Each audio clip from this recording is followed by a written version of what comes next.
අදනවා ඉස්සෙල්ලාම වැඩඩාව කොහොමද වගේ එක්ස්පීරියන්ස් එක? මේ අවුරුදු 5ක පළපුරුද්ද තියෙන මහත්තයෝ ඕන දෙයක් විකුණන්න කරන්න පුළුවන්. මේ රැකියා 3-4ක්ම කරා අන්තිමට කරේ බිස්නස්. හොඳට බිස්නස් කරලා පුරුද්දක් තියෙන මහත්තයෝ. දෙයක පිටින් ඒවන් හොඳට කරන්න පුළුවන්. මේ එතකොට මොකද්ද අන්තිමට කරේ? මහත්තයෝ මම අන්තිමට මේ පොලේ දොඩොල් වික්ක මහත්තයෝ. හොඳට මේ මට එහා දොඩොල් විකුණන්න එකෙක් වන්නේ මහත්තයෝ. දොඩොල් කඩ 70ක් විතර තියෙනවා. එකෙක්ටවත් මම තරම් බිස්නස් කරන්න බෑ මහත්තයෝ. ඉතින් හැරෙන්නවත් බෑ මාත් එක්ක. හොඳටම දොඩොල් විකුණනවා. ඉතින් කිලෝ 100 200ක් මහත්තයෝ අනිවාර්යෙන් දවසට දොඩොල් ටික නම් විකුණනවා ඉතින්. මාකට ඉන්නම් හොඳට පුළුවන් මහත්තයෝ. හරි මල්ලි. අපි එහෙනම් ට්‍රයල් ලැබ් බලමු.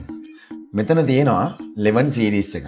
එතකොට අපේ 11 128 iPhone එකක් රුපියල් 80500ක් වෙනවා. එතකොට මේ තියෙන්නේ 11 Pro 256. මේක රුපියල් 92500ක් වෙනවා. මේක 11 Pro Max. මේක 1,05,500ක් වෙනවා. මල්ලි මට මෙතනින් කැමති ෆෝන් එකක් විකුණලා පෙන්නන්නකො. හරි.